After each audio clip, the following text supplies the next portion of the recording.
El día de hoy vamos a continuar con el tema de sucesiones. La semana pasada estudiamos la primer clase, el tema de inducción matemática, que es un método de demostración, como ya ustedes lo vieron. Se estudia ahí un poco aislado, ¿verdad? Para introducir el tema, para entender el método de demostración, pero en realidad lo vamos a estar aplicando a lo largo de diferentes clases. Ya vimos una aplicación cuando estudiamos el tema de sucesiones recursivas y el día de hoy también vamos a utilizar, no, perdón, el viernes vamos a utilizar inducción matemática en una parte de series.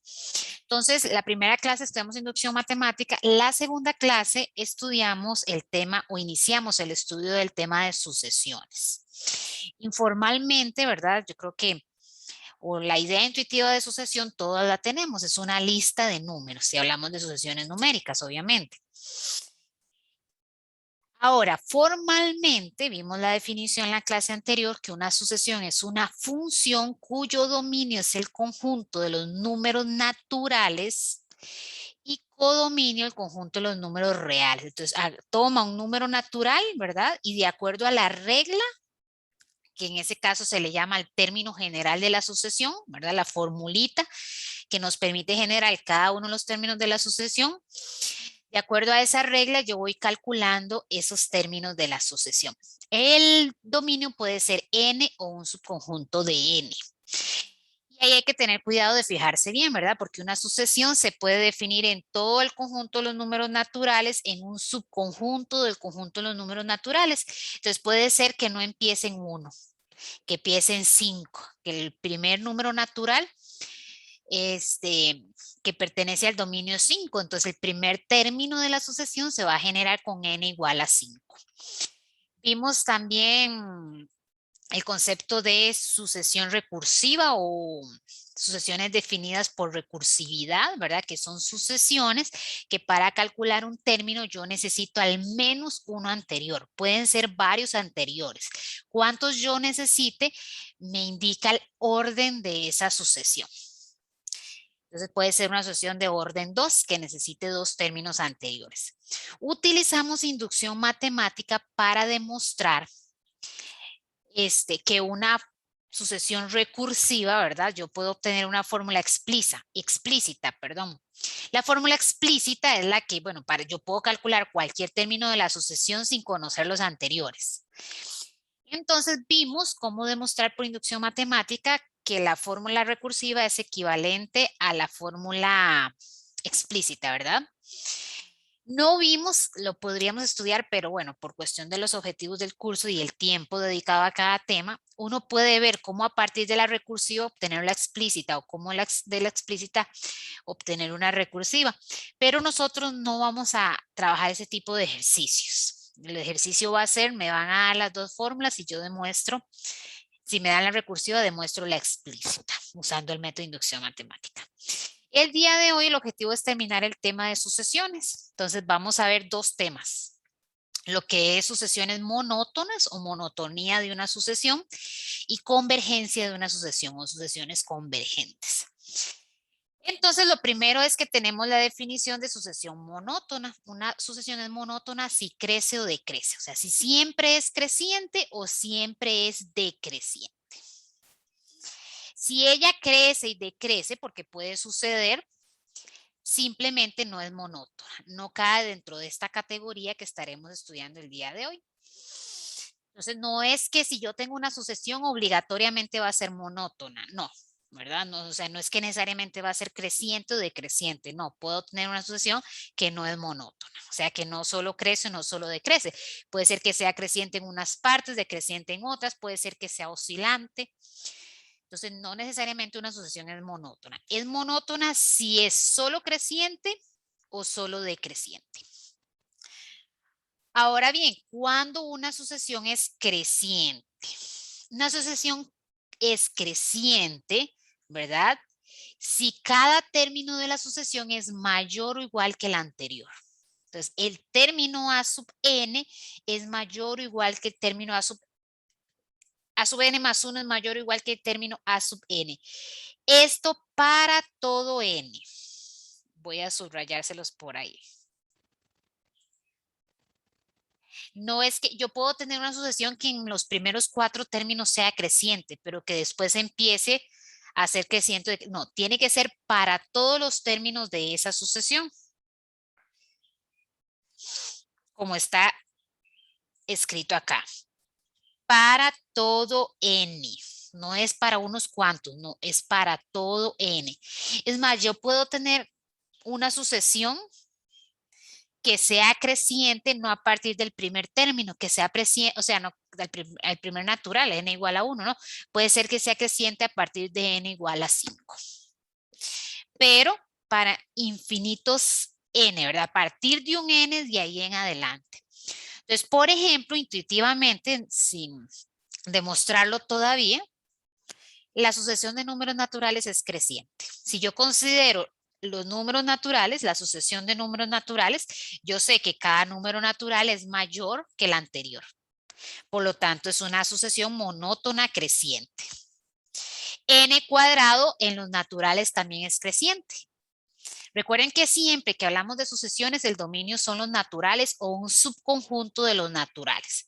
Entonces, n cuadrado, bueno, 1 a la 2, 2 a la 2, 3 a la 2, 4 a la 2. Si esta es creciente, el cuadrado de ellos va a ser creciente.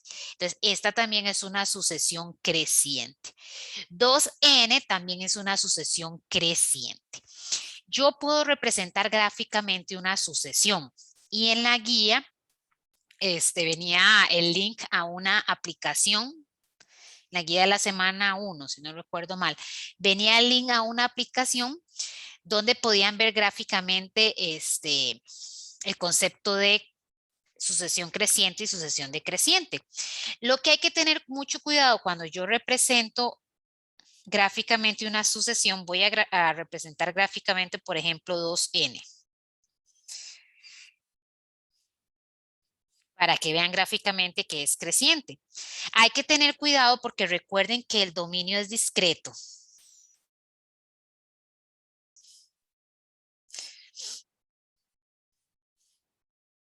El dominio va a ser únicamente el 1, el 2, el 3 y así sucesivamente, o sea, solo los naturales.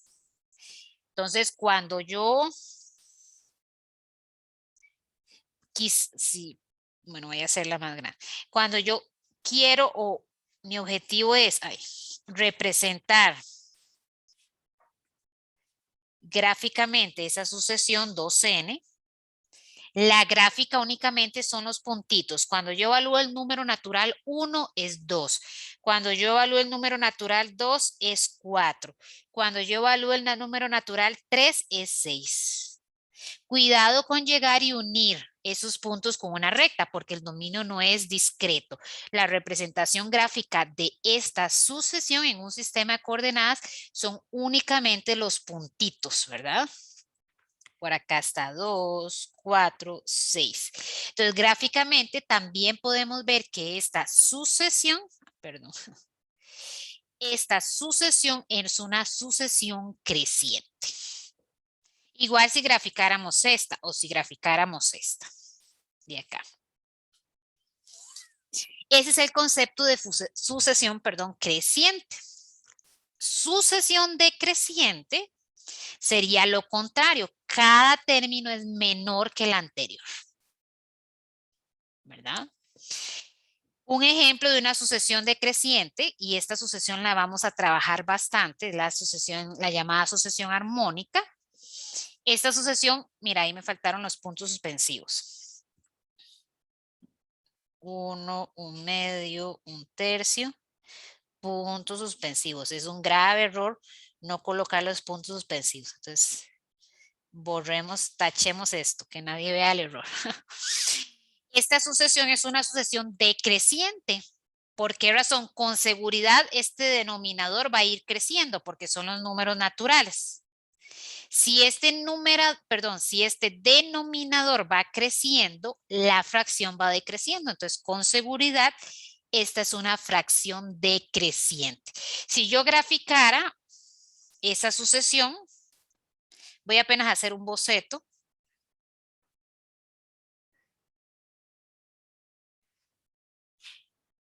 Todos los números son menores que 1, entonces voy a colocar el 1 aquí arriba.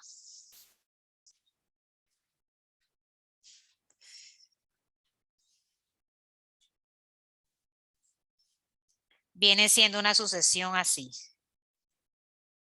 ¿verdad? Y ahí va a irse a aproximar a 0, nunca llega a 0, pero con seguridad es una sucesión decreciente. Esos puntitos es la representación gráfica de esa sucesión. Preguntas.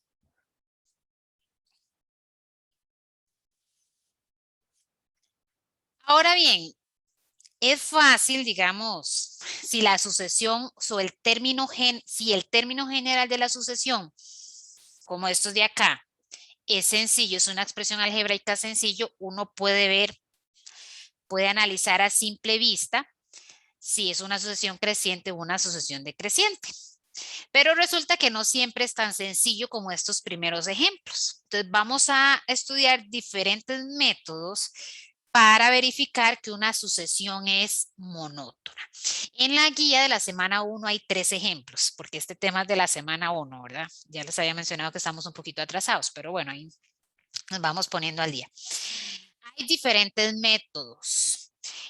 Vamos a estudiar particularmente 4 métodos. Todos son muy similares, ¿verdad? El primero de ellos es usar la definición, hacer un trabajo algebraico. Usando la definición yo me doy cuenta si es creciente o decreciente. La definición lo que me dice es para crecimiento es que A sub n más 1 es mayor o igual que A sub n. Si yo hago un despeje, me queda A sub n más 1 menos A sub n mayor o igual que 0, ¿verdad? Si yo hago el despeje en esa igualdad. Ahora bien, esa desigualdad es exactamente esta de acá. Entonces, si la resta de estos dos términos es mayor o igual que 0, yo puedo afirmar que la sucesión es decreciente. Si la resta de esos dos términos es menor o igual que 0, entonces puedo afirmar que es decreciente. Si esta resta es mayor o igual que 0, entonces este término es mayor que este, y esa es la definición de sucesión creciente. Si por el contrario es negativa, quiere decir que este término es mayor que este, y entonces tenemos una sucesión decreciente. Antes de mencionar los otros métodos, vamos a hacer un ejemplo de este primer método. Yo, como estamos un poquito atrasados, les traigo parte del trabajo algebraico hecho, pero voy a irlo explicando. Vamos a investigar si esta sucesión, cuyo término general es esta de acá, es una función creciente o decreciente. Lo vamos a hacer por definición. Este es el primer método que vamos a estudiar, por definición. Entonces, lo que voy a hacer es calcular esta resta. Voy a calcular la resta de esos dos términos y fijarme en el signo que tiene esa resta. Para calcular esa resta, lo que yo necesito primero es calcular correctamente el término j más 1. Recuerden que para calcular el término j más 1, yo sustituyo la j donde aparezca por j más 1.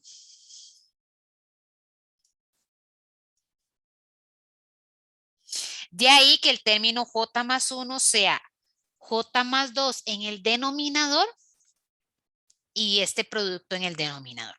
Yo puedo desarrollar el producto si quiero, pero para hacer la resta es mejor, cuando yo tengo resta de fracciones algebraicas, es mejor que los denominadores estén factorizados. Mate general, ¿verdad? Es mejor que los denominadores estén factorizados, entonces no realizamos este producto. ¿Para qué? Para poder sacar el común denominador de esas dos fracciones. Recuerden que el común denominador son todos los factores que no se repiten, ¿verdad? Que en este caso, todos los factores diferentes, ¿verdad? En este caso, ¿qué factores tengo? Tengo un 2, ¿verdad? Ay, ¿qué hice? Tengo un 2, tengo un J y tengo un J más 1. O sea, todos los factores diferentes. Entonces, en este caso tengo 3 factores diferentes. El 2 está aquí, pero lo colocamos solo una vez. Entonces, este sería mi común denominador. Ese denominador se divide por este y se multiplica por este. Entonces, si yo agarro este denominador y lo divido por esto, me queda una J. De ahí que me quede J por el numerador. Y si yo divido este denominador entre este denominador, me queda el factor J más 1. Multiplicado por este factor 1 más J, me queda 1 más J al cuadrado. Bueno, ahí me brinqué pasos, pero luego lo que tendríamos que hacer es aplicar distributividad, que sería 2J más J cuadrado menos, y ahí mucho cuidado con el paréntesis, 2J más J a la 2. Ese paréntesis le cambia el signo a todo, perdón, ese menos le cambia el signo a todo lo que está dentro del paréntesis. Y de ahí que el J cuadrado se cancele, el 2J se cancele y me quede únicamente negativo. Ahora la gran pregunta es, ¿esta expresión es mayor o igual que 0 o menor o igual que 0? Para saber si es una sucesión creciente o una sucesión decreciente. Resulta que, recuerden, eso es súper importante tenerlo presente, estamos trabajando sobre el conjunto de los números naturales. J no es un número real cualquiera, no, J es un número natural. Y al ser J un número natural, este denominador siempre es positivo. Por lo tanto, esa desigualdad, perdón, esa fracción siempre es negativa. No importa qué valor tome J, siempre es negativa. Entonces tenemos que esa resta es negativa. Yo no quiero que ustedes se aprendan de memoria esto de acá.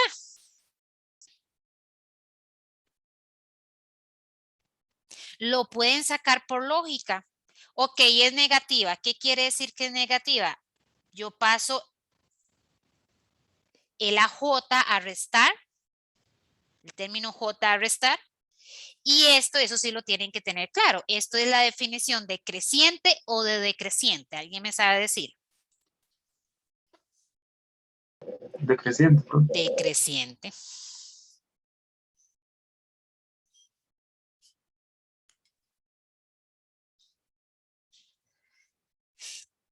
No importa, aquí alguien, eso también es importante, aquí no hay como, no es tan recetero el asunto.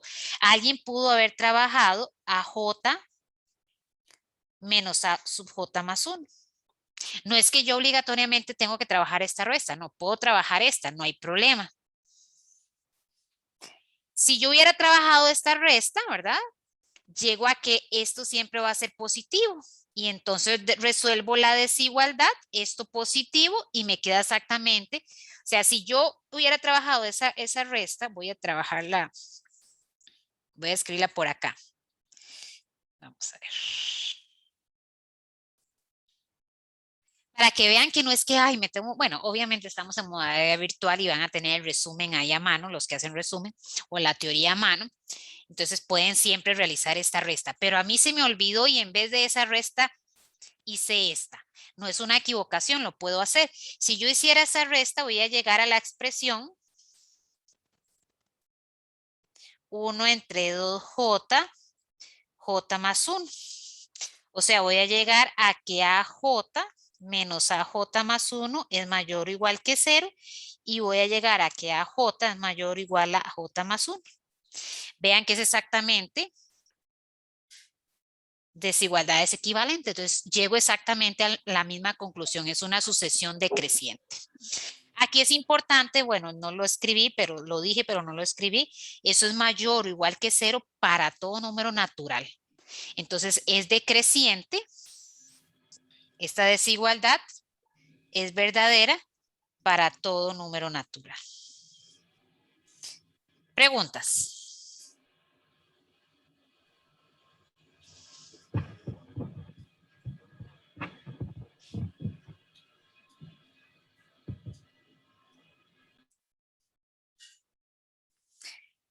Ok, creo que traigo otro ejemplo, sí.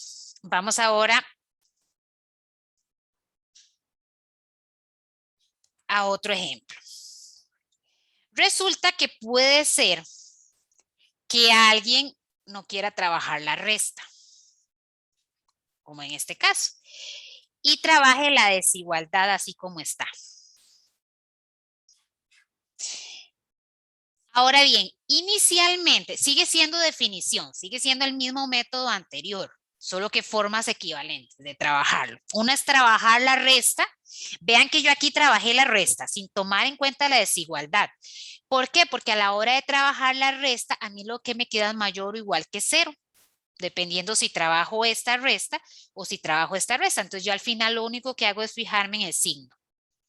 Y ya después de que me fijo en el signo, escribo la desigualdad para obtener la definición, ya sea decreciente o de decreciente. Resulta que también yo puedo partir de la desigualdad.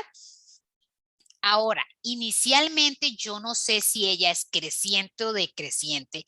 Entonces yo podría partir perfectamente de esa desigualdad o de esta desigualdad. Ah, es la misma, perdón. O de esta desigualdad. De cualquiera de las dos. Por eso yo le coloqué aquí un signo de pregunta. Porque inicialmente yo no sé si tengo una sucesión creciente o una sucesión decreciente. Entonces resulta que yo no sé y parto de esta.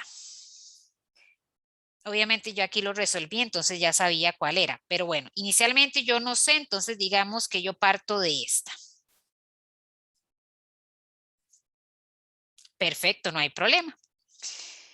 Sustituyo a sub n, ¿verdad? Sustituyo a sub n más 1. ¿Qué es a sub n más 1? Es agarrar en la sucesión y sustituir la n por n más 1. Por eso aquí queda n más 1 cuadrado y por eso aquí queda n más 2. Yo trabajo esa desigualdad hasta llegar a una desigualdad que a simple vista yo pueda ver si es verdadera o falsa. Y aquí se hace un procedimiento que mucho cuidado con generalizar, no siempre se puede hacer. De hecho, ustedes cuando se está estudiando expresiones algebraicas y llevaron mate general, uno dice, y lo dice hasta el cansancio, en desigualdades nunca pasen a multiplicar denominadores. Y resulta que aquí lo hice, aquí pasé a multiplicar este n más 2 con el n cuadrado y pasé a multiplicar este n más 1 con el n más 1 cuadrado. Por eso quedó aquí n más 1 a la 3. ¿Por qué yo aquí sí lo puedo hacer? ¿Alguien me sabe decir? ¿Y por qué en forma general no se puede hacer, pero particularmente aquí yo sí lo puedo hacer? Números naturales, o sea, se sabe que son naturales y por ende no pueden ser negativos, entonces no, no habría que ser no hay como eso. Correcto, total y completamente lo que yo iba a decir o la forma que lo hubiera dicho. Yo, en forma general, yo no puedo pasar a multiplicar denominadores en desigualdades porque yo no conozco el signo. Podría ser negativo. Y cuando yo paso a multiplicar un número un número negativo en una desigualdad, la desigualdad se invierte. Si yo no conociera el signo de esto, yo no puedo pasar a multiplicarlo. O si yo no conociera el signo de esto, yo no puedo pasar a multiplicarlo. Por eso es que en forma general uno dice no pasen a multiplicar denominadores en expresiones algebraicas. Pero aquí, y lo vuelvo a repetir, tengamos presente que estoy trabajando en el conjunto de los números naturales. Entonces, como lo dijo el compañero, creo que Karim, este denominador es siempre positivo. Este denominador es siempre positivo, entonces se puede pasar a multiplicar. El hecho de pasar a multiplicar es una gran ventaja algebraica porque me evita a mí tener que trabajar con fracciones.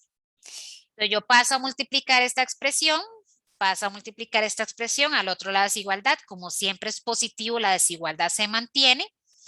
Y ahora desarrollo este producto y sumo semejantes.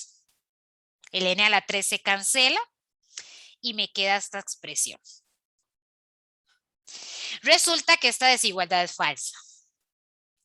¿Por qué razón esa desigualdad es falsa? Esa desigualdad es falsa por la misma razón que acabo de poder pasar a multiplicar denominadores. esto siempre es positivo. Podría ser cero, sí, habría que ver el discriminante de ese polinomio si tiene ceros, pero bueno, con seguridad es positivo o cero. Si el discriminante es negativo, nunca es cero. Pero bueno, habría que calcularlo, pero no es necesario calcularlo, es mayor o igual que cero. Si se cumple el mayor, mayor o igual es verdadero. ¿Por qué siempre es positivo? Porque estoy trabajando en el conjunto de los números naturales. En el conjunto de los números naturales, eso siempre es positivo. ¿Por qué? Porque esto es positivo y esto es positivo y la suma de positivos siempre es positiva. Entonces resulta que me doy cuenta que esa desigualdad que había escogido al inicio es falsa. Entonces simplemente me devuelvo y la cambio.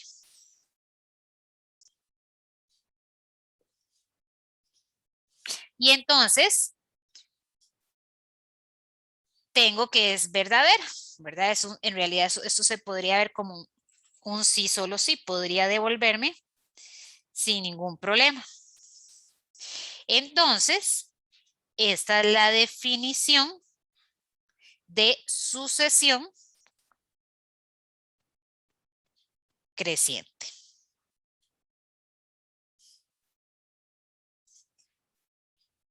Vean que estoy en el primer método. Estoy en el primer método. Por definición. Profe, ¿Sí? pero digamos, este lo hicimos diferente al ejemplo pasado. Correcto. Yo puedo escoger cualquier forma de hacerlo. Cualquier forma, correcto. Ok. Lo que pasa es que usted puede escoger cualquier forma. Lo que pasa es que a veces una se complica más que otra. Entonces, si yo hubiera escogido aquí hacer la resta, se complica un poquito más. No muchísimo. Aquí la gran ventaja, ¿verdad? Es que los denominadores eran simples, digamos, y entonces hacer la resta no lleva mucho trabajo algebraico. En realidad aquí puede ser que tampoco lleve mucho trabajo algebraico, pero dependiendo de lo que haya aquí en los denominadores, puede ser que la resta lleve mucho trabajo algebraico, porque es como que yo pase a restar esta expresión y haga la resta. Entonces, puede ser que la resta lleve mucho trabajo algebraico. Entonces, que sea más simple quitar los denominadores multiplicando o pasando a multiplicar los denominadores, ¿verdad? Paso a multiplicar los denominadores y trabajo con la desigualdad, ¿verdad? Entonces, las dos se pueden, ahí ustedes escogen. Al fin y al cabo son equivalentes, ¿verdad? Porque yo lo que hago aquí es la resta, analizo el signo para poder establecer la desigualdad. Aquí yo establezco la desigualdad. Puede ser que en un principio la desigualdad que yo escoja no sea la verdadera, pero eso me daré cuenta hasta el final. Si no es la verdadera, simplemente borro y me devuelvo escribiendo la verdadera. Entonces, acá yo hago la resta y me fijo en el signo. Aquí trabajo la desigualdad hasta llegar a una desigualdad que a simple vista yo sepa si es verdadera o no. Si es verdadera, perfecto, esta es la desigualdad cierta. Si es falsa, como lo tenía antes, pues simplemente borro y escribo la desigualdad verdadera y hago la conclusión. Preguntas.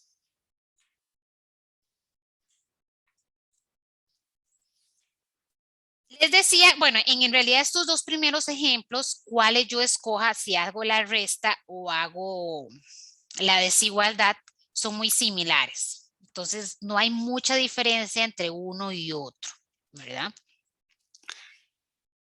Ahora bien, resulta que a veces cualquiera de los dos se complica, sea la resta o sea la definición. Yo la definición siempre la puedo aplicar, siempre, siempre. Pero a veces se complica. Por ejemplo, si yo intentara aplicar la definición en esta sucesión, ya sea por resta o por la desigualdad, ¿verdad? Digamos que lo hacemos por resta, DI menos DI más J, perdón, DI más 1. Al haber un logaritmo,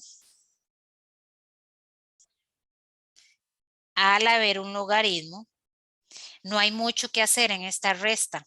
Yo puedo hacerla, el común denominador es el logaritmo de i menos logaritmo de i más 1, ese es el común denominador, el producto de esos dos factores, porque son diferentes. Producto de estos dos denominadores.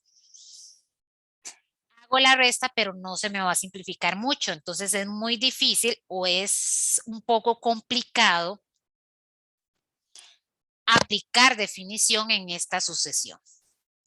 Cuando son expresiones algebraicas, sean, por ejemplo, fracciones racionales, como este ejemplo, ¿verdad? O como este ejemplo, o si son polinomios, cuando son expresiones algebraicas, la resta uno la puede trabajar y simplificar para darse cuenta el signo o para conocer el signo, o la desigualdad uno la puede trabajar para llegar a una desigualdad que a simple vista sea verdadera o no. Pero cuando ya la sucesión involucra, por ejemplo, logaritmos, ya la definición no es tan conveniente. Entonces resulta que vamos a estudiar el segundo método, que surge o se deriva de aplicar el siguiente teorema. Lo que me dice ese teorema es: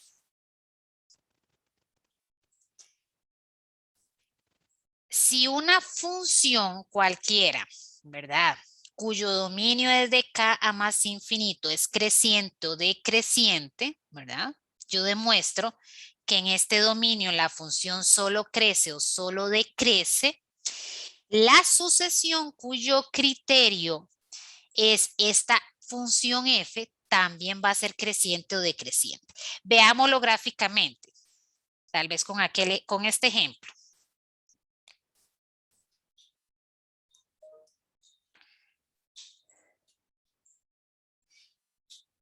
Lo que me dice ese teorema es que si esta función, ¿verdad?, sería la función f de x igual a 1 entre x. Si yo demuestro que esta función es decreciente, obviamente si yo tomo puntos que están sobre esa función, ¿verdad?, también va a ser decreciente. Es decir, que la función cuyo dominio es continuo, ¿verdad?, y la sucesión cuyo dominio es discreto tienen el mismo comportamiento. Eso es lo que me dice este teorema.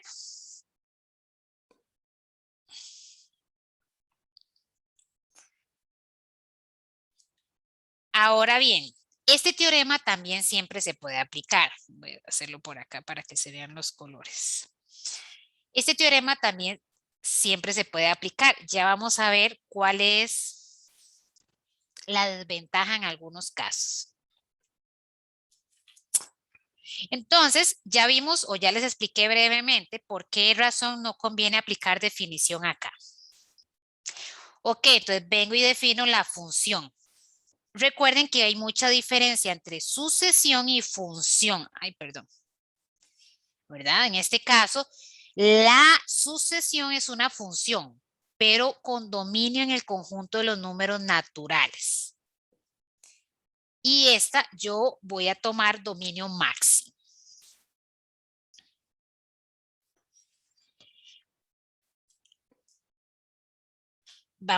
Es que hay una pregunta ahí en el chat, voy a responder. Aquí en el dibujito. Un conjunto, bueno, en este caso, fijémonos en F. ¿Cuál es el dominio máximo de F? El dominio de F son todos los reales menos el 0.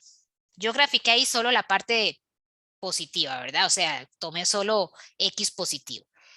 Pero el dominio es todo el conjunto de los números naturales. La sucesión como tal, digamos, voy a llamarle S de sucesión. La sucesión como tal, el dominio es el conjunto de los números naturales. Entonces, el conjunto de los números naturales es discreto, hace saltos, ¿verdad? Está el 1, luego está el 2, luego está el 3, pero todos los números entre 1 y 2 no son naturales, no pertenecen al dominio de la sucesión. Esa es la diferencia de tener un dominio continuo, ¿verdad? Que son todos los reales que están entre 1 y 2, incluyendo 1 y 2, entre 2 y 3, incluyendo 2 y 3, etcétera. o solo los naturales, solo el 1, solo el 2, solo el 3.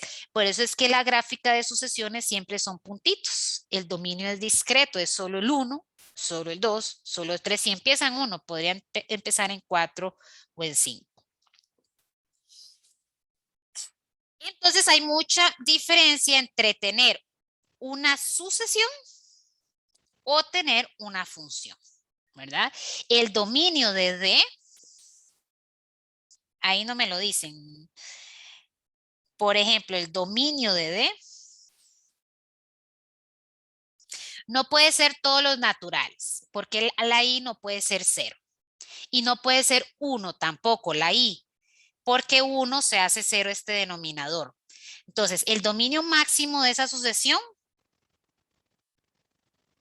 es este conjunto. De la sucesión, perdón, aquí es de la sucesión. De la función, por el contrario, ¿verdad? De esta función, el dominio es de 0 a más infinito menos el 1. Los argumentos tienen que ser positivos en los logaritmos. Entonces no puede ser 0. De 0 más infinito, este sería el dominio de esta función del denominador, pero además como estar en el denominador, por estar en el denominador no puede ser 0. Entonces hay que quitar el 1. Entonces vean la diferencia entre cuando hablamos de sucesión, ¿verdad? Y cuando hablamos de función. Claro está, la sucesión es un caso particular de función, pero tengan presente siempre el dominio. Puede ser n o un subconjunto de n. Entonces, lo que me dice a mí el teorema es, bueno, estas dos funciones se comportan igual en cuanto a monotonía. Donde una sea creciente, ¿verdad? Si es creciente, la otra va a ser creciente. Si es decreciente, la otra va a ser decreciente. ¿En qué dirección me sirve a mí aplicarlo? Me está interesando analizar monotonía de sucesiones. Y lo voy a hacer aplicando los conocimientos de cálculo diferencial e integral. Ustedes ya saben analizar crecimiento o decrecimiento de funciones. Me lo da el criterio de la primera derivada. ¿Qué decía el criterio de la primera derivada? ¿Alguien recuerda?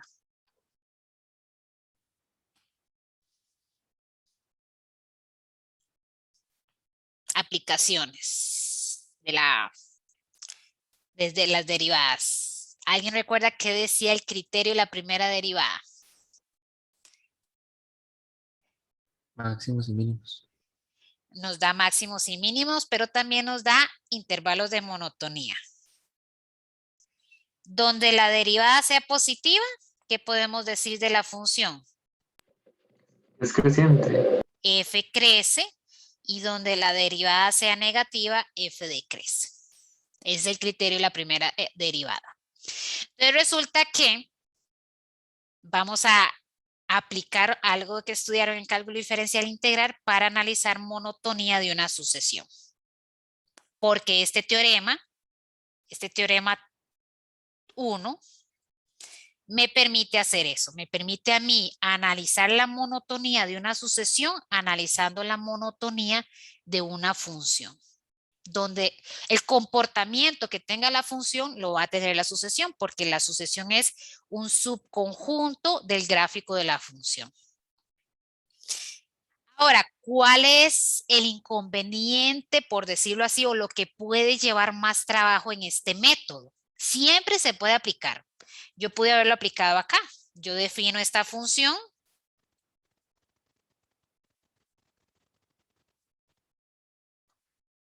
Y lo aplico sin ninguna dificultad. ¿Cuál es el detalle? Calcular la derivada. Y simplificarla. Yo aquí ya se las traje calculadas. La derivada es fácil. La derivada es regla de cociente. La derivada del numerador 1 por el denominador sin derivar. Por eso queda el logaritmo natural de x. La derivada del denominador, la derivada de esta función, es 1 entre x. por esta derivada por el numerador sin derivar, 1 entre x por x queda 1. Y el denominador al cuadrado. Esta derivada, esta función tiene la gran ventaja de que la derivada es rápida y queda simplificada. A esto no hay nada que hacerle.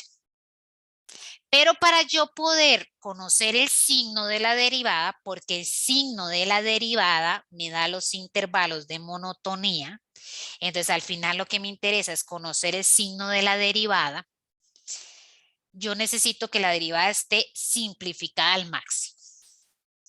Y de ahí tienen dos opciones, construir mapa de signos o construir tabla de signos.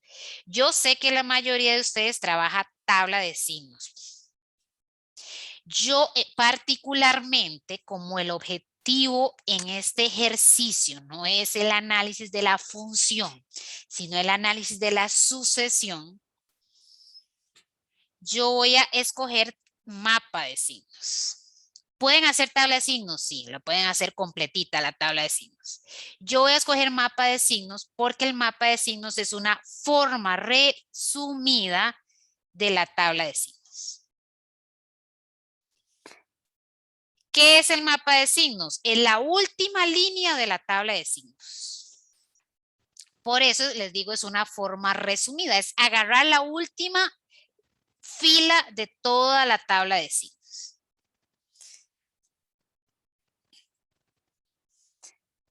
El mapa de signos o la tabla de signos se trabaja en el dominio de la función.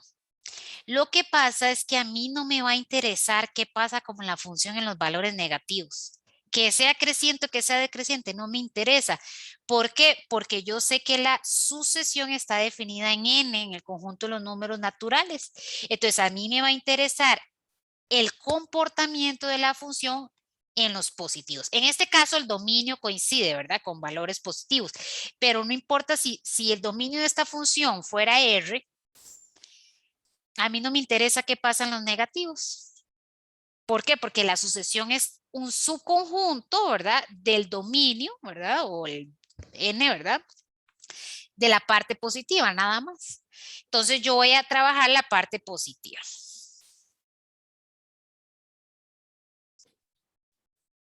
Nada más. Recuerden que en la tabla de signos y por lo tanto en el mapa de signos, ¿qué valores se colocan? Se colocan los ceros de la derivada, ese numerador se hace 0 cuando la x vale e y además donde la derivada se indefine y la derivada se indefine en 1. Hasta ahí es exactamente igual que la tabla de signos. Todos estos valores se trabajan en la tabla de signos. La tabla de signos o el mapa de signos se agregan los ceros de la derivada y donde la derivada se indefina. Es decir, los puntos críticos de la función. Ahora bien,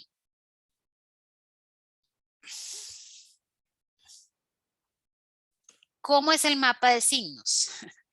El mapa de signos es un poco informal, entonces a muchos profesores no les gusta.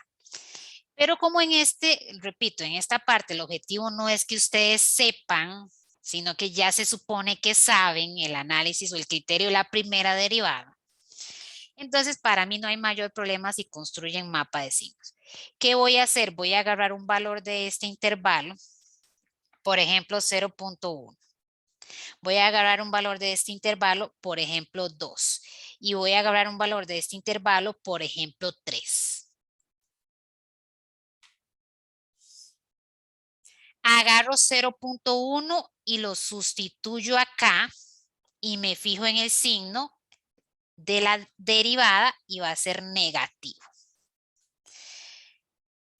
Agarro un valor, por ejemplo ¿verdad? Lo sustituyo acá.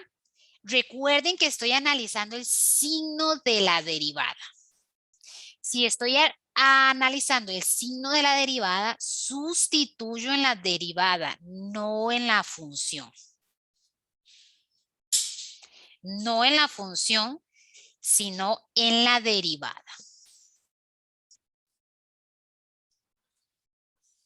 Aquí va a ser positiva.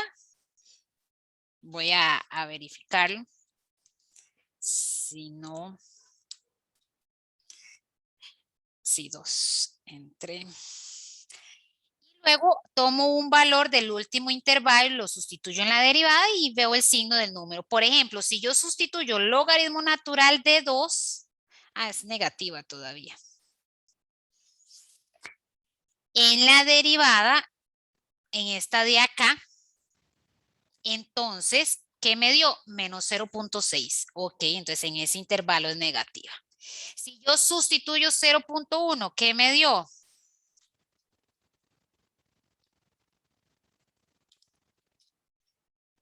Ahí.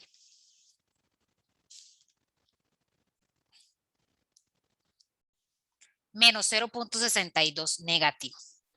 Si yo sustituyo logaritmo natural de 3, ¿qué me da? La imagen de 3, perdón. No del logaritmo natural de 3, sino de 3. La imagen en la derivada es 0.08, positiva. Entonces, toman una imagen cualquiera. Yo escogí 0.1, pueden escoger 0.5. Cualquiera que esté en ese intervalo. Lo evalúan en la derivada y el signo sería el signo de la derivada en ese intervalo. Toman cualquier número en este intervalo, lo sustituyen en la derivada y el signo de la imagen es el signo de la derivada en ese intervalo. Y lo mismo acá. Por lo tanto, f es creciente para todo x que pertenezca al intervalo de e a más infinito. Es decir, la sucesión, como se llamaba d, es creciente, y mucho cuidado porque es creciente. ¿Cuál es el primer número natural que está en ese intervalo? Vean que no es creciente a partir de 0 o no es creciente a partir de 2. Es el primer número natural que cumpla que f sea creciente. Entonces es creciente para todo n mayor o igual que 4. No es puede ser, creo que el profesor Marco en un video muestra gráficamente, puede ser que en esos primeros valores, ¿verdad? Cuando yo calculo, si la tomara a partir de 1, ¿verdad? De hecho, hasta e va a ser decreciente. Véanlo acá. Es decreciente en los primeros valores. Pero ya a partir de n empieza a ser creciente. Entonces yo puedo concluir que es una sucesión decreciente. Perdón, creciente, más bien. Creciente.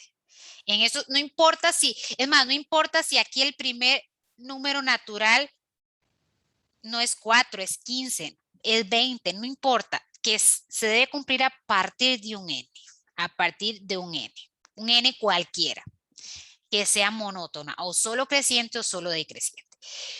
El que se va por la opción de tabla de signos, no hay problema, se pueden ir por la opción de tabla de signos.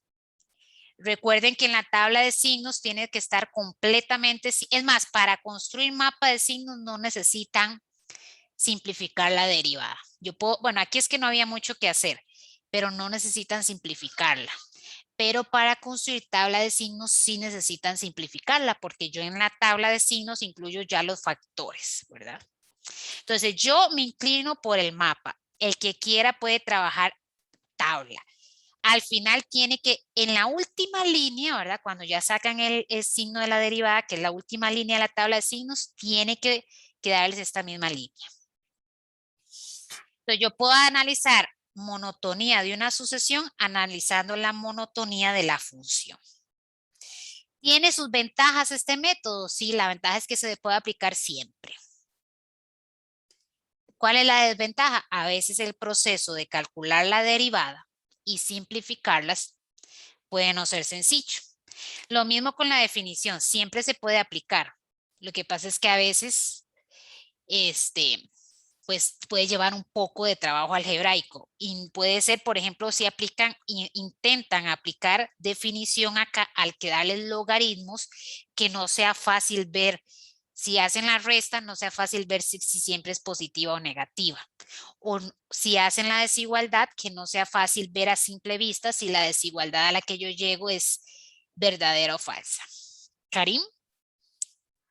Profe, en el ejemplo que usted hizo, en la solución, en la respuesta, ¿por qué mayor o igual que 4? ¿Por Ay, qué no sí, podría ser perdón. 3? Sí, sí, sí. No sé por qué pensé en pi, o sea, tenía en mi idea 3.14, no es pi, es e. Sí, sí, tiene razón, gracias. Yo pensé en la constante e y pensé en pi, yo dije, sí, mayor o igual que 3.14. No es e, que es 2.82, creo, por ahí. Ah, ok. Gracias, Sí. profe. A usted. ¿Alguna pregunta, comentario? Ok. Hay otra forma, otro método, el método que yo les enuncio aquí como 3. Este método no siempre se puede aplicar. Se aplica cuando el criterio o el término general es sencillo, que es usar propiedades de las fracciones. Voy a aplicarlo en este ejemplo. Vean que es una sucesión bastante sencilla. Yo sé que esta desigualdad es verdadera. ¿Por qué? Porque es exactamente la misma expresión, ¿verdad? Vean que es la expresión general, ¿verdad? Estoy tomando este denominador. Entonces, obviamente, si aquí yo en vez de evaluar n, evalúo n más 1 y n a la 3 es creciente, bueno, yo sé que esta desigualdad siempre es igual, mayor o igual que esta. Entonces, estoy partiendo de una desigualdad que es siempre verdadera. Si esa desigualdad es verdadera, yo al tomar el recíproco, ¿qué pasa? ¿Alguien me sabe decir cuando yo tomo el recíproco? ¿Qué pasa?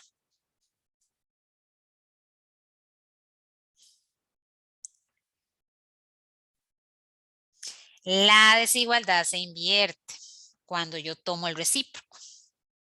Entonces, partí de algo que a simple vista es verdadero y voy a hacer pasos verdaderos. Entonces, si esa desigualdad es verdadera, al tomar el recíproco, la desigualdad se invierte. Multiplico a ambos lados por 5. 5 es un número natural, por lo tanto, la desigualdad se mantiene, es positivo.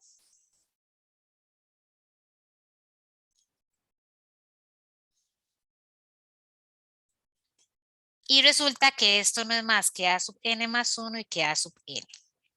Vean que en realidad esto es definición. Lo que pasa es que yo no partí de la desigualdad. Por eso es un método aparte, sino que construí la desigualdad. Esto no siempre se puede aplicar, no siempre es fácil construir la desigualdad. Vea que no es simplemente construirla, es construirla haciendo pasos correctos, pasos verdaderos. Entonces, no sé, ¿por qué en este caso yo lo pude hacer fácil? Bueno, porque el numerador era constante. Si aquí en vez de 5 hubiera tenido un 5n, ahí hay que tener cuidado, porque ya yo aquí, para formar el término n más 1, no es que simplemente yo digo y multiplico aquí a por n y ya. No, este no correspondería al término n más 1. El término n más 1 lleva aquí un n más 1 en vez de un n. Entonces, no es tan sencillo construirla. En este caso era sencillo construirla porque el numerador era constante. Entonces yo partía del denominador de a sub n más 1. ¿Por qué partí de aquí? Bueno, porque yo sé que yo tengo que llegar a esta desigualdad o a esta desigualdad. Bueno, entonces, ¿quién es a sub n más 1? Es 5 entre n más 1 a las 3 más 1. Entonces yo voy tratando de formar aquí a sub n más 1 y aquí a sub n. O lo contrario, ¿verdad? Y trabajo con la otra desigualdad. Entonces, ese es el tercer método, propiedades básicas de las fracciones, ¿verdad? Tomando el recíproco. Yo parto de una desigualdad que es verdadera, tomo el recíproco, entonces la desigualdad se invierte y puedo multiplicar por constantes positivas, ¿verdad? Entonces es un método muy fácil, muy rápido, pero en casos muy especiales se puede aplicar. Entonces, ¿qué concluyo? Tenemos una sucesión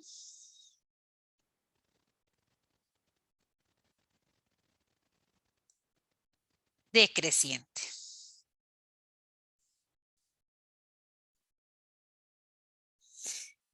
Vean que esta desigualdad es para cualquier número natural es verdadera.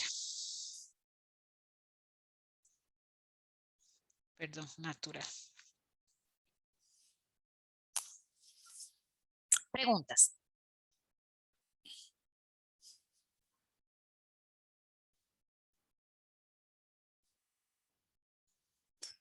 Ese es el tercer método. Entonces, primer método, definición. Segundo método, utilizar el teorema que me permite analizar la sucesión de la monotonía de la sucesión a partir del análisis de la monotonía de la función. Y este tercer método es aplicar propiedades básicas de las fracciones. Parto de una desigualdad verdadera, tomo el recíproco, entonces la desigualdad se invierte y multiplico en este caso ambos lados por 5. Ok. Profe, Sí. la desigualdad siempre se va a invertir, ¿verdad? Digamos, en Si este tomo el caso. recíproco, sí, se invierte Ok, completamente. ok, gracias. Con gusto. El último método es muy similar, bueno, es muy similar, no, es la definición. Lo que pasa es que en el primer método, ¿verdad? Para el primer método, yo lo que hice fue, a partir de esta desigualdad, por ejemplo, yo lo que hice fue pasar a restar el A sub n, ¿verdad? Y obtuve esa desigualdad.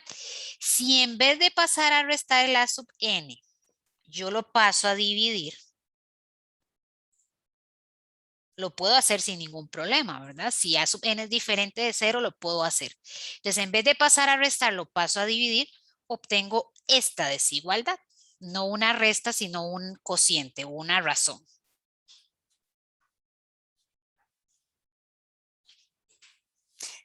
¿Cuándo me pasé? ¿Cuándo conviene trabajar con razón en vez de resta? Cuando hayan muchos productos o factoriales. Porque cuando hay productos o factoriales, como en esta sucesión, a la hora de restar es, en vez de dividir estos dos términos, yo lo resto, resulta que es poco el trabajo algebraico o va a ser poco o va a ser complicado el trabajo algebraico para simplificar esa resta y saber si es positiva o negativa. Entonces, en vez de trabajar la resta, trabajamos el cociente. Porque a la hora de trabajar el cociente, de una vez yo veo que se puede simplificar. Este n más 1 factorial lo puedo escribir como n más 1 por n factorial. Recuerden la definición de factorial. El número multiplicado por el factorial del antecesor. Entonces, n más 1 factorial, el número, n más 1 por el factorial del antecesor. Y entonces, de una vez, vean que, mucho cuidado. Voy a calcular el término n más 1. Todo bien, sustituyo la n por n más 1. Por eso queda n más 1 factorial aquí.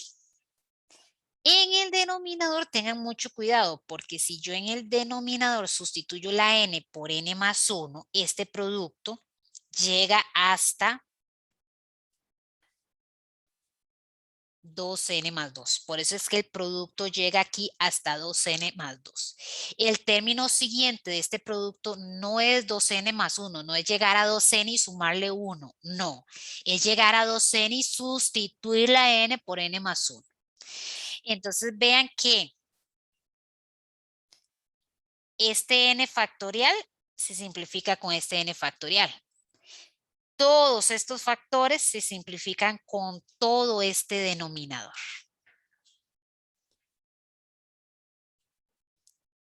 ¿Y qué me queda? Me queda un n más 1 en el numerador, que si quiero no escribo paréntesis.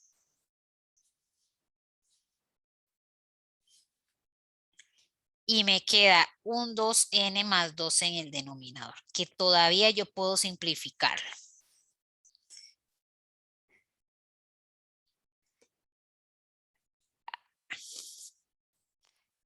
Un 2n más 2.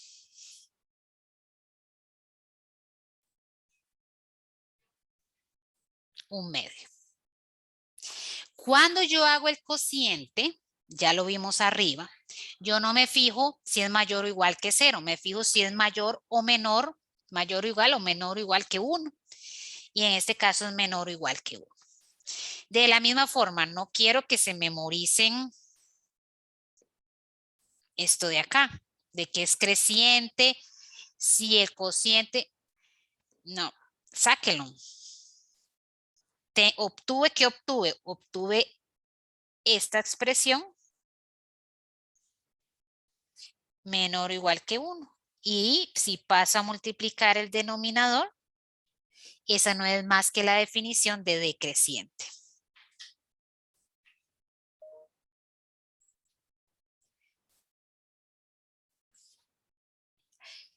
Vean que aquí se simplificó, la expresión completa se simplificó y no depende de n. Pudo quedar dependiendo de n, pero en este caso no depende de n, un medio. Así que no importa cuál sea el valor de n, esa desigualdad es verdadera. Igual, la misma observación que antes. A alguien se le olvidó y en vez de hacer ese cociente, hacen este cociente. No importa que el método allá arriba esté enunciado con este cociente. No, aplica exactamente igual si yo hago este cociente. Ahora, si yo hago ese cociente, en vez de llegar a un medio, voy a llegar a 2. Me va a quedar mayor o igual que 1 y me va a quedar b sub n mayor o igual que b sub n más 1. Voy a llegar exactamente a la misma conclusión decreciente. Entonces no importa en la resta o el cociente o en la razón, no importa cuál de las dos yo haga, ¿verdad? Si hago esa, bueno, me fijo a cuál desigualdad llego, si es a la definición de creciente o a la definición de decreciente. Entonces, sí, en esta pude haber trabajado resta. Sí, lo que pasa es que el proceso, bueno, tengo que hacer la resta, sacar como un denominador, simplificar, etc. Por el contrario, si yo hago cociente, vean que hasta hice todo en un solo paso. Escribí o descompuse ese factorial para simplificar todo en un solo paso y ya me quedó casi que completamente simplificado. Entonces, yo les recomiendo trabajar cociente cuando haya productos factoriales. ¿Por qué? Porque a la hora de escribir el cociente, perdón, se me simplifica bastante. Preguntas.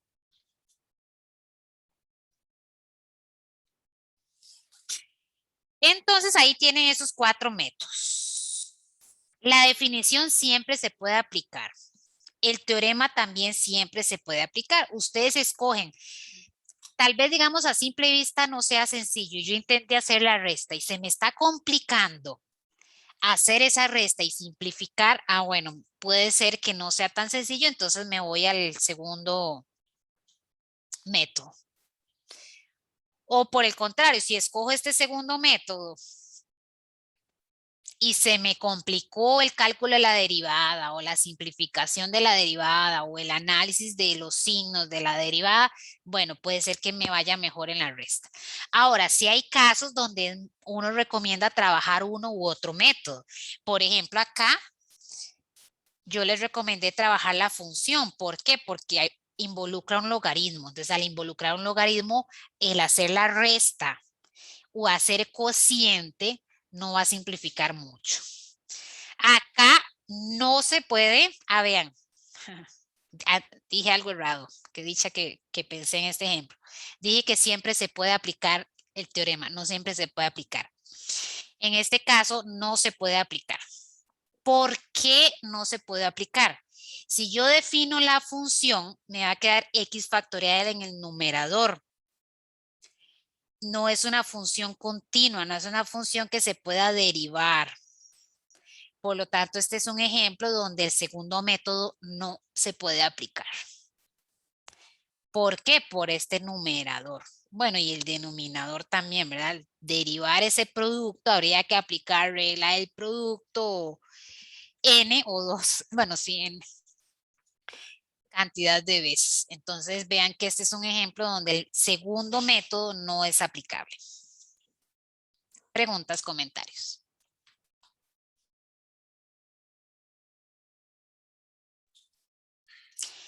Ok.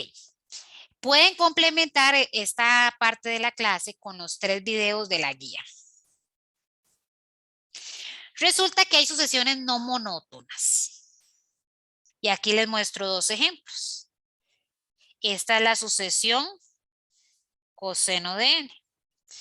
Y esta es la sucesión menos 1 a la n. Siguen siendo sucesiones. No es monótona.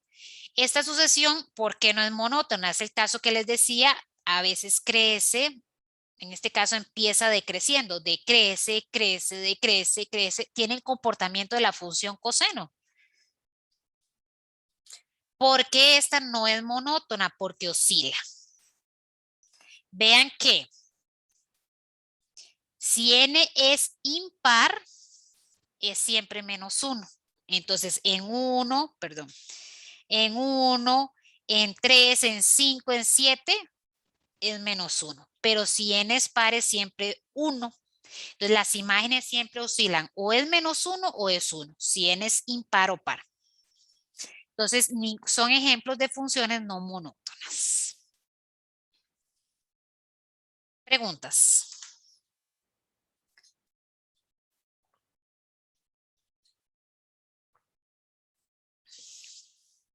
Ok. Vamos a estudiar ahora el concepto de convergencia. En la guía de esta semana 2 hay un video donde el profesor Marco representa gráficamente una función, perdón, una sucesión y explica un poco el concepto de límite de una sucesión. Yo voy a tratar de hacerlo en este grafiquito de acá. Esta sucesión. A mí me va a interesar saber qué pasa con esa sucesión, qué pasa con estos términos conforme n crece. N crece, recuerden que es n en los naturales, n crece.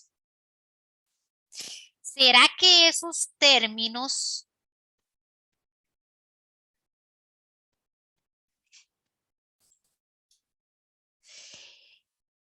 se van acercando a un valor específico?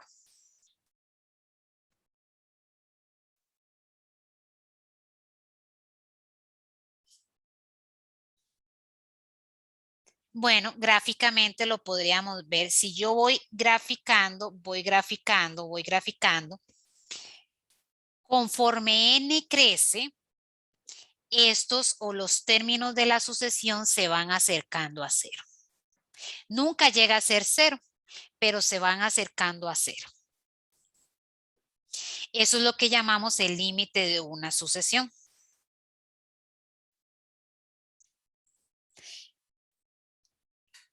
Y lo escribimos de esta forma. Es el límite, ¿verdad?, de la sucesión conforme n crece sobre el conjunto de los números naturales. Puede ser que el límite exista y sea un número real, ¿verdad? Pero puede ser que no, que sea una sucesión que conforme n crece, los términos van creciendo también indefinidamente. Por ejemplo, esta sucesión por aquí, vamos a ver. Por ahí teníamos la sucesión n o 2n, n cuadrado 2n. Esta 2n. Si yo me pongo a numerar esta sucesión, ¿verdad? Es la sucesión de números pares. 2, 4, 6, 8, 10, 12, 14. Conforme n crece, va a ir creciendo.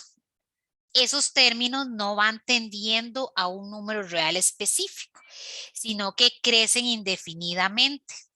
Entonces, en ese caso decimos que el límite de la sucesión es infinito.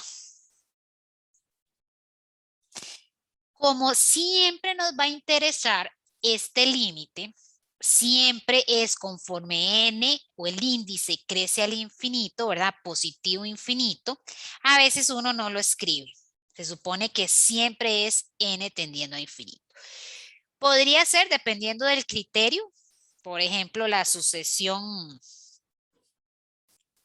b sub n con b sub n igual a 1 menos n cuadrado, por ejemplo. Esa es una sucesión que va decreciendo por valores negativos. Entonces es menos infinito. Crece indefinidamente a través de valores negativos. Entonces el límite de esta sucesión sería menos infinito. Si el límite es un número real, decimos que la sucesión converge. Se tiene convergencia. Y además converge a L, a ese número real. Si la sucesión o el límite de la sucesión es infinito, decimos que la sucesión diverge. Entonces tenemos el concepto de sucesión convergente y de sucesión divergente. Ahora bien, podemos tener una sucesión que carezca de límite. Por ejemplo, esta sucesión. Podemos ver gráficamente que los términos de esa sucesión no se van a acercar a un valor específico, no crecen indefinidamente, no decrecen indefinidamente, el límite no existe. Es una sucesión que carece de límite. Lo mismo está de acá. Siempre los términos son menos 1 o 1, menos 1 o 1. No se van acercando a un valor específico. Mucho cuidado porque es que una sucesión sea oscilante no quiere decir que carezca de límite. Vean la siguiente sucesión. Lo voy a hacer gráficamente.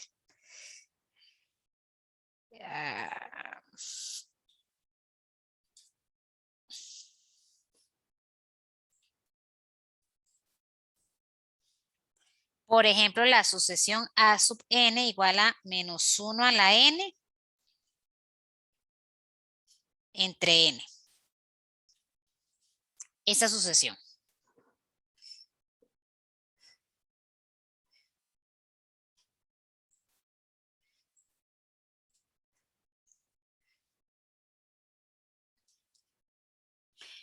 Cuando la n es 1,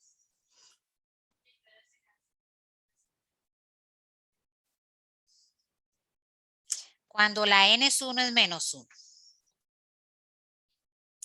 Cuando la n es 2 es un medio. Cuando la n es 3 es menos un tercio. Cuando la n es 4 es un cuarto.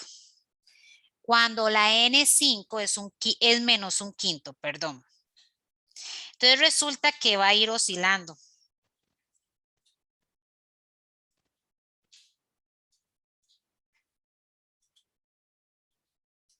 Va a ir oscilando, pero los valores se van acercando a un valor. Vean aquí, es menos 1, ya aquí es un medio, ya aquí es menos un tercio. Entonces resulta que esa sucesión sí tiende a 0. Entonces, mucho cuidado porque que sea oscilante no quiere decir que no es que inmediatamente yo concluyo que el límite no existe. Sí, esta función carece de límite, ¿verdad? Si yo defino a sub n como menos 1 a la n, el límite cuando n tiende a infinito de a sub n no existe. Lo mismo por acá.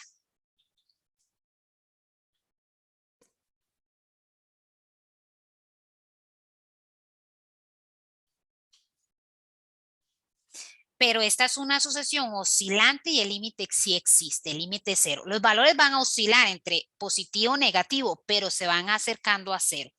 Si n es par, se va acercando por valores positivos y si n es impar, se va acercando por valores negativos. Preguntas. Esta notación es exactamente esta notación. Exactamente esta notación. Como vamos a trabajar con sucesiones, siempre vamos a trabajar en infinito, n tendiendo a infinito. Entonces a veces uno lo omite, ¿verdad? O escribe simplemente el valor del límite. El límite de una sucesión es único, así que no importa cuál método yo utilice para calcular el límite, todos tenemos que llegar al mismo valor. Esa es la llamada unicidad de límite. Aquí tenemos el ejemplo de una sucesión convergente. Converge a 0, los valores se van acercando a 0. Fue el ejemplo que yo hice acá arriba por extensión. Este de acá. Esa sucesión tiende a 0.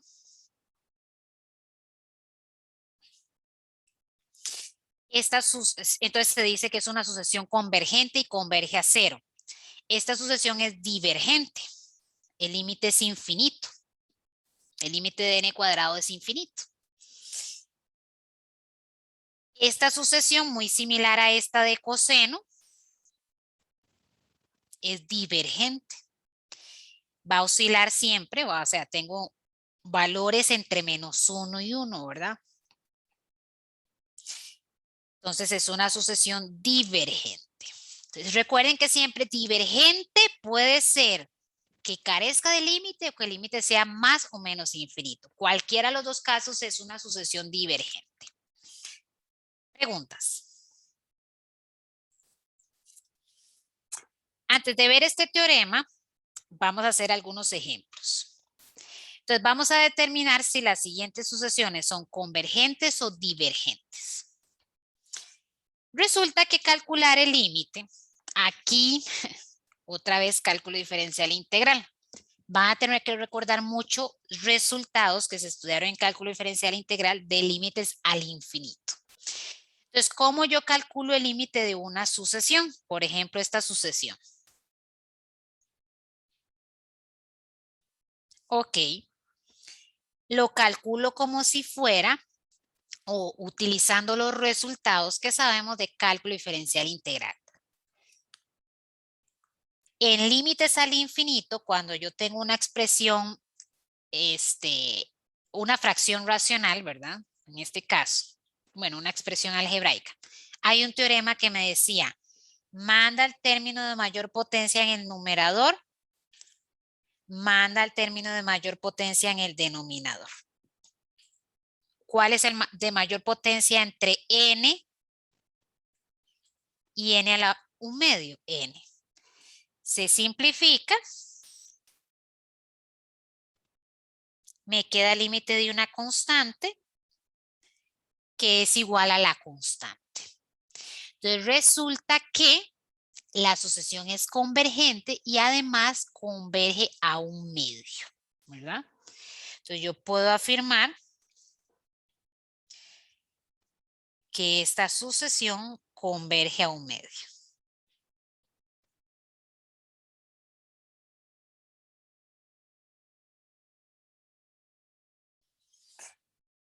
Entonces sí, van a tener que recordar algunos resultados de cálculo diferencial integral para calcular límites de sucesiones.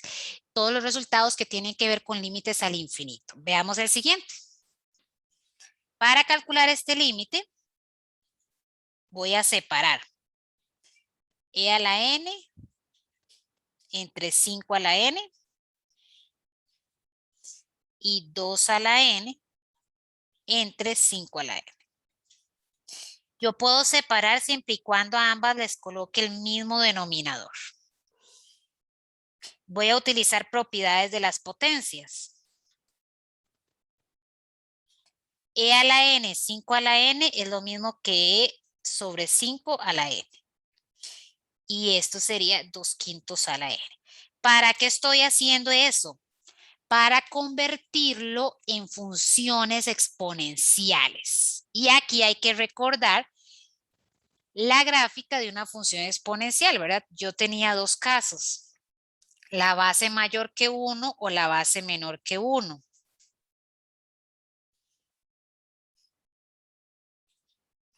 Si la base es mayor que 1, es creciente.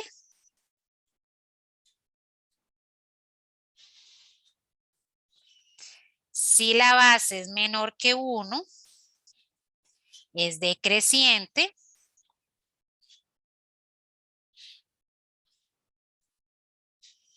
En estos dos casos, la base es menor que 1. ¿Cuánto es alguien que me diga cuánto es el límite de esta expresión cuando n tiende a infinito? Viéndolo aquí gráficamente. ¿Y cuánto es el límite de esta expresión cuando n tiende a infinito?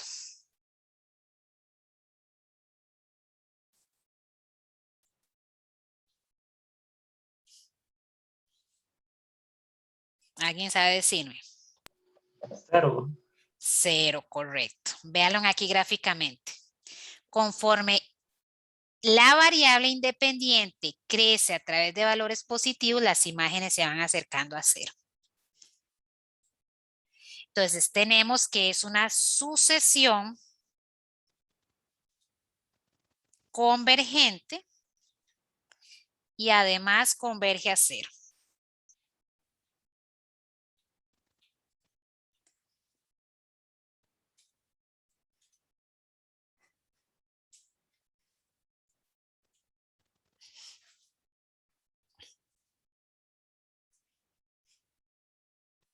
Todos los conocimientos, antes de hacer este ejemplo D, voy a hacer este ejemplo C. Perdón, lo contrario, ya no dije. Antes de hacer este, voy a hacer este. Todos los conocimientos que tenemos de cálculo diferencial los podemos aplicar acá, pero hay que tener cierto cuidado. Si yo calculo o intento calcular el límite de esta sucesión, ese es el ejemplo D. Creo que tomé este como A, B, C, D. Resulta que si yo evalúo, me perdí aquí. Si yo evalúo, me queda la forma indeterminada infinito sobre infinito. Una forma de calcular ese tipo de límites es usando L'Hopital. Pero para usar L'Hopital, la función tiene que ser derivable. Y resulta que las sucesiones están definidas sobre el conjunto de los números naturales, no son continuas. Por lo tanto, para yo poder aplicar L'Hopital, tengo que hacer uso de este teorema 3. Es muy similar al teorema que acabamos de estudiar en monotonía, que me decía que la sucesión tiene el mismo comportamiento de la función en cuanto a intervalos de monotonía. Resulta que en cuanto a límites también. Entonces resulta que yo puedo definir la función x entre 2 a la x y calcular el límite cuando x tiende a infinito, porque cuando yo ya la defino sobre todo el conjunto de los números reales, cuando ya yo la defino continua, puedo derivar, puedo aplicar L'Hopital.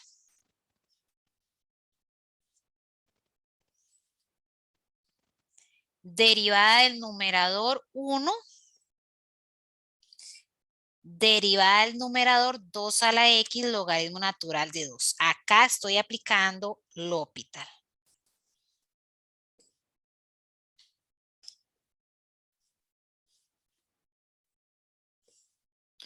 Y eso es 0. ¿Por qué es 0? Porque es de la forma constante sobre infinito.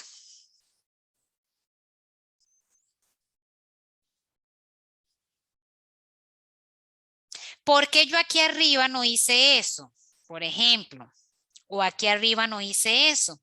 Porque yo en ningún momento derivé. No necesité trabajar sobre el conjunto de los números reales completo. Puedo trabajar con n en los números naturales sin mayor dificultad. Pero aquí sí.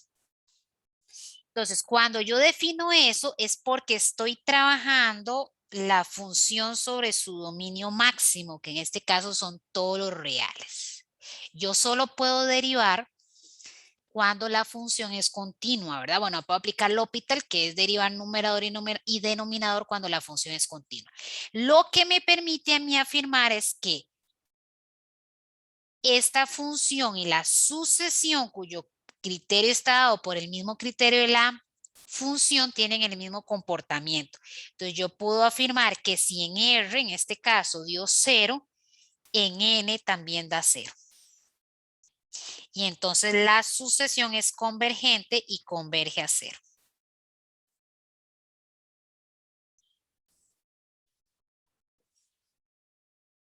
Entonces, alguien puede decir, bueno, pero ¿por qué escribir lo mismo 2 veces? Es simplemente cambió la variable.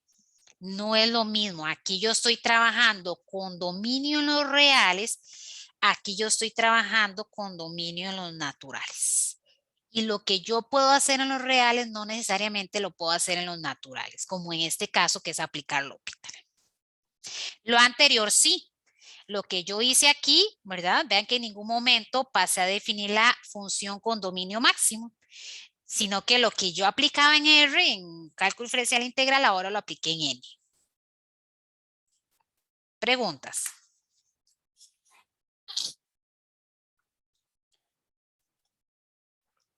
Ahora sí, voy a hacer este ejemplo. Este límite, de una vez les digo, váyanse familiarizando con este límite. De hecho, ya deberían estar familiarizados con ese límite. No lo voy a calcular porque no es rápido calcularlo. Para calcularlo, si ustedes ven, ese límite tiene la forma indeterminada 1 a la infinito. Es uno de los casos del L'Hopital, aplicando logaritmo a ambos lados, etc. Entonces hay que definir esta función.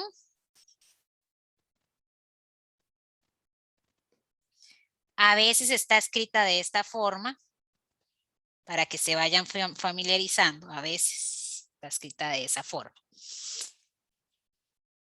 Ese límite tal vez lo calcularon en cálculo diferencial integral. Aquí es X, ¿verdad? El límite, ¿cuánto da? ¿Alguien sabe?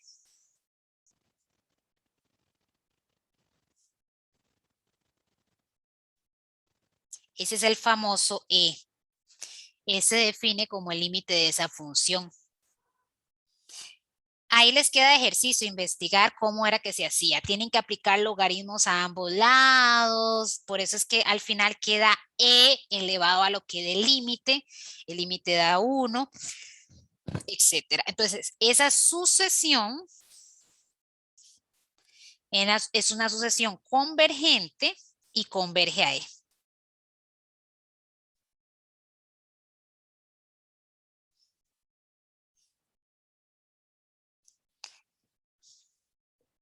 Para calcularlo, para calcular este límite, tienen que aplicar L'Hopital. No es una forma directa del L'Hopital, porque el L'Hopital es 0 sobre 0 o infinito sobre infinito, pero es uno de los casos derivados del L'Hopital y lleva un poquito de procedimiento, entonces no lo vamos a hacer. Por ahí les dejo de ejercicio. Es más, si ustedes lo buscan en internet lo van a encontrar porque es un límite muy famoso, ¿verdad? Entonces, por ahí les dejo de tarea investigar cómo se hace. Pero de una vez les digo, vayan viéndolo, porque sale muchas veces en ejercicios de prácticas, de quizzes, de exámenes, y sería súper bueno que ustedes lo sepan identificar, que es E, y no hagan todo el cálculo. Preguntas. Todos estos ejemplos son convergentes. Vamos a hacer ya un último ejemplo para estudiar otros teoremas, que es divergente. Voy a utilizar el resultado que utilicé en el primer ejemplo. En este de acá. Ahí. Para esta sucesión y para esta sucesión, perdón, voy a utilizar el mismo resultado. Manda el término con mayor potencia en el numerador. Ah, no, sí es como, no. Manda el término con mayor potencia en el denominador, simplifico. Antes al simplificar me quedó una constante. Entonces el límite de la constante es igual a la constante y por eso convergía. Pero en este caso es más infinito, así que tengo una sucesión divergente.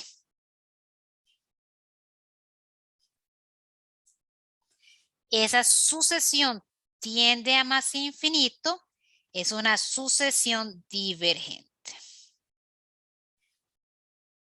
Preguntas.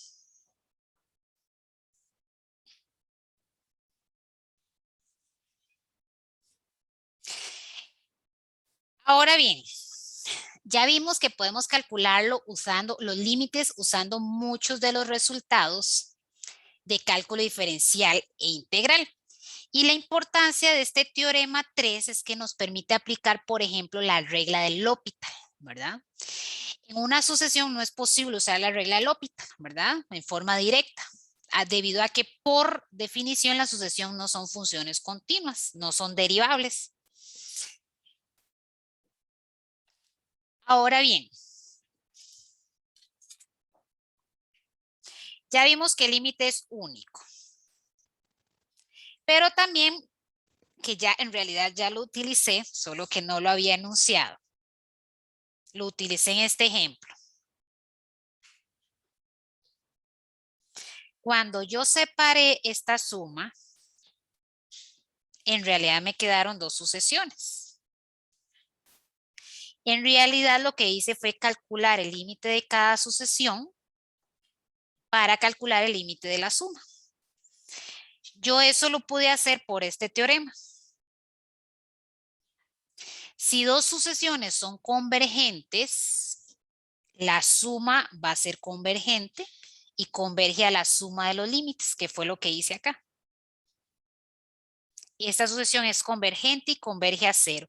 Esta sucesión es convergente y converge a cero. La suma va a converger a la suma de los límites. Entonces ya lo utilicé sin haberlo enunciado, pero este teorema es el que me permite hacer eso. Si una sucesión converge a L, la convergencia no se ve afectada si yo multiplico por una constante. La convergencia, el valor al cual converge si se ve afectado, es la constante multiplicado por el valor de convergencia. Tengo por acá, si en vez de suma tengo un producto, el resultado aplica.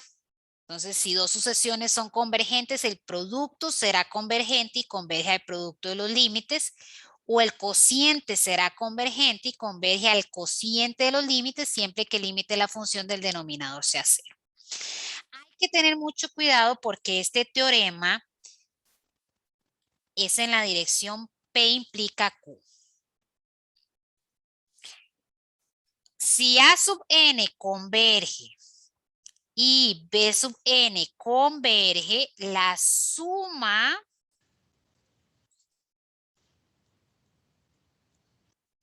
converge y converge a la suma de los límites. En esa dirección el teorema.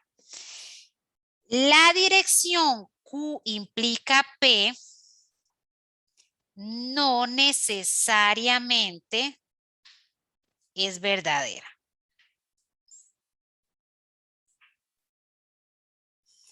O sea, que la suma converja no necesariamente implica converja. Digamos que converge acá. No necesariamente implica que cada sucesión converja.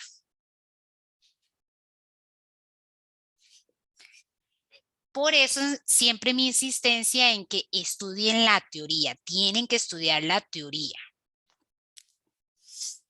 Aquí yo les doy un ejemplo. Esta sucesión esta sucesión. Si ustedes hacen la suma de esas dos sucesiones, si ustedes hacen la suma da 1 entre n, converge a 0. Pero a sub n diverge, perdón, a infinito o a menos infinito, y b sub n diverge a más infinito. Este caso es el que está enunciado en este ejemplo. Yo tengo dos sucesiones que convergen, que la suma converge, perdón. Si yo sumo esta expresión, luego ustedes lo pueden hacer. Si yo hago la suma de esta expresión, con esta expresión me da esta sucesión. La suma converge a 0 y cada una de ellas diverge.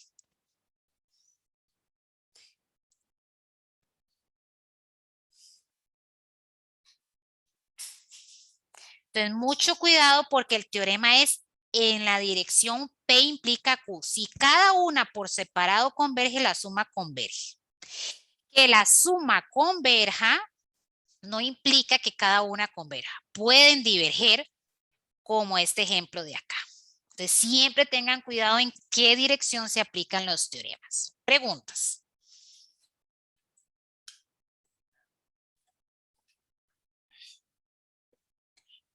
Bueno, ustedes conocen el teorema del emparedado. Para funciones se aplica para sucesiones. Si yo logro acotar superiormente e inferiormente una sucesión por dos sucesiones y esas sucesiones convergen a un mismo número real, puedo afirmar que la sucesión del centro también converge.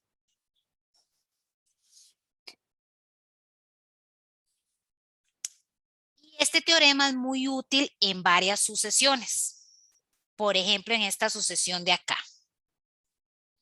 Resulta que yo no puedo llegar y calcular directo, puedo hacerlo, puedo intentarlo.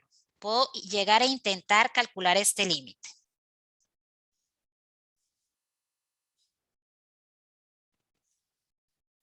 Pero resulta que el límite de este pedacito no existe. El límite de seno de n cuando n tiende a infinito no existe. Por lo tanto, por los métodos que conocemos, no es posible. O sea, manda el término de mayor potencia en el numerador o qué sé yo, no es posible. Si intento aplicar L'Hopital, bueno, voy a oscilar cuando derivo entre seno y coseno, seno y coseno. Pero resulta que podemos calcularlo por el teorema del encaje. Como tengo la función seno, yo voy a acotar seno. Yo sé que siempre el seno de un ángulo, no importa si es un número natural o real, siempre está entre menos 1 y 1. Voy a tratar de formar esta función. Voy a sumar n en todos los miembros de la desigualdad. Como lo estoy haciendo en todos los miembros, la desigualdad se mantiene. Y divido por n, que es un número natural.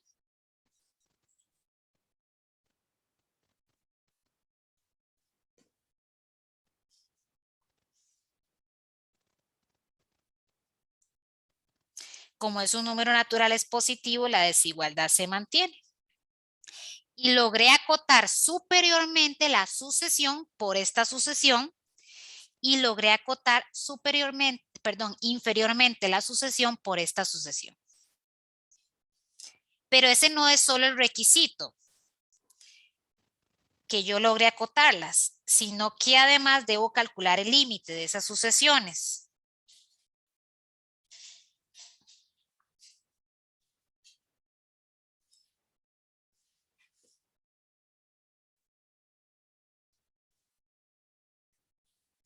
Manda el término de mayor potencia en el numerador, manda el término de mayor potencia en el denominador.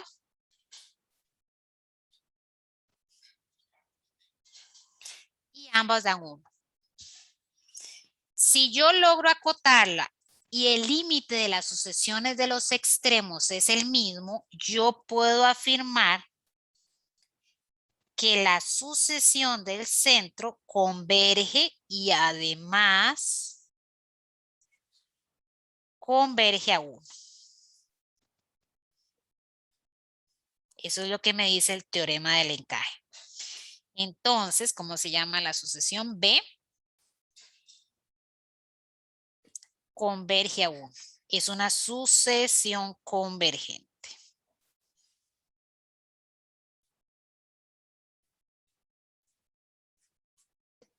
Preguntas.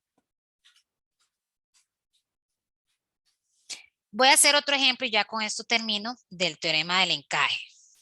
Profe, Ujú. si fuera el caso del que los dos límites me dan diferentes. No se puede aplicar el teorema. Ah, ok. El teorema tiene dos hipótesis. Y recuerden que un teorema, para aplicar un teorema, todas las hipótesis se deben satisfacer. Si yo logro acotar, porque puede ser que lo logre, pero el límite de aquí me dio 1 y el límite de aquí me dio 0, no puedo aplicar el teorema. El teorema son dos hipótesis, que yo logre acotarla superior e inferiormente y además que el límite de esas dos sucesiones, la mayor y la menor, sea el mismo. Buena pregunta. Ok, ya para terminar, voy a hacer este ejemplo. Este es un ejemplo donde no se puede aplicar lo que apliqué arriba. Alguien podría decir, bueno, ¿y para qué se complica aplicando teorema del encaje? Haga lo que hizo arriba. Haga 5 entre 3 a la n menos 2 a la n entre 3 a la n. Escriba esto como menos 2 tercios a la n. Cuidado porque esta no es una función exponencial.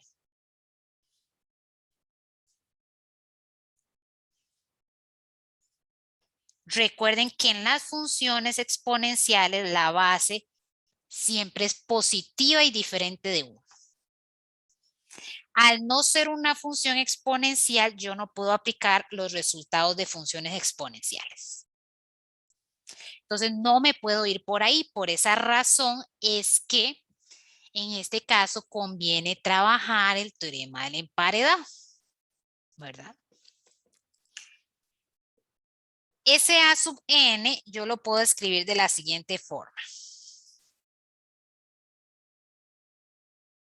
Este menos 2 a la n yo lo puedo escribir como menos 1 por 2 a la n. Y de ahí queda menos 1 a la n, 2 a la n.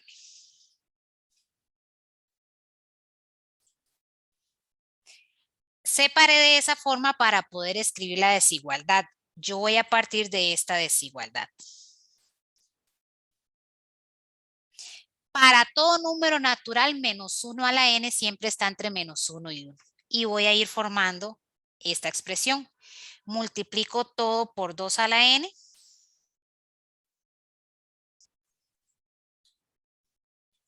Sumo 5.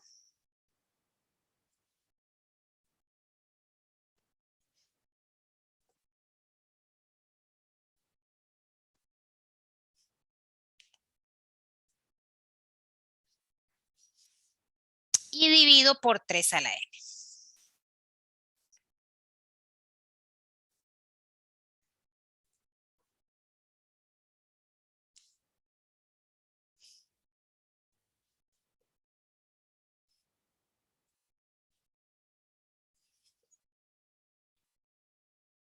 Ya logré acotarla, ahora me queda el paso de calcular los límites.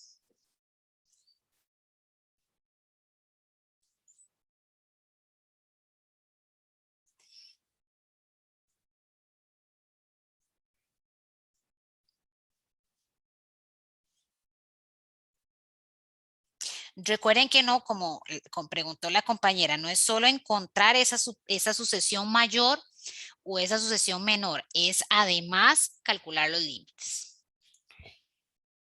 Ahí ya sí puedo hacer lo que hice allá arriba. Voy a separar, me queda 5. Voy a hacer varios pasos en uno. Entre 1 tercio a la n menos 2 tercios a la n.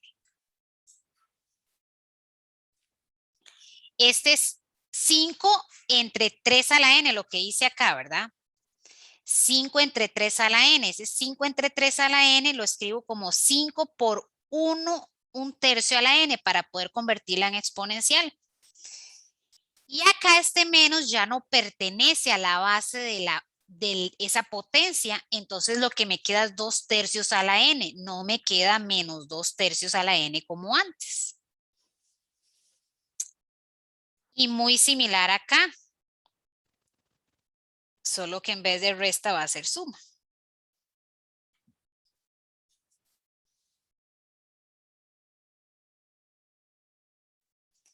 Eso da 5 por 0 porque la base es menor que 1 menos 0 y el límite es 0.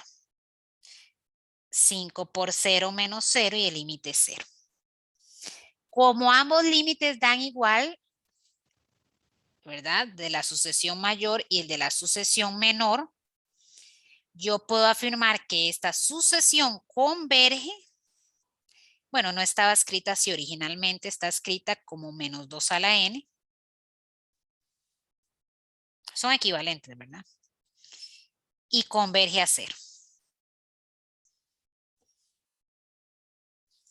Entonces, vean que el teorema del emparedado y otros dos teoremas que vamos a estudiar la clase siguiente se van a aplicar en los casos donde yo no pueda calcular el límite directo.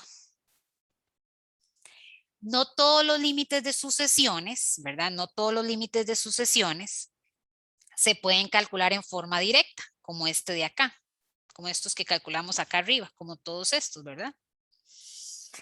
En estos dos ejemplos expliqué por qué razón no se podían calcular en forma directa, ¿verdad? Entonces, vamos a estudiar teoremas que se aplican en algunos casos especiales. El primer teorema es este teorema del encaje. En la guía 2 hay un ejemplo que pueden complementar con estos dos, donde el límite de la función de los extremos es infinito. Puede dar infinito, entonces yo concluyo que el límite de la sucesión del centro es infinito. Bueno, la idea de hoy era terminar sucesiones, pero me van a quedar pendientes dos teoremas bien cortitos que vamos a estudiar al inicio de la clase siguiente y además iniciamos el tema de series la clase siguiente.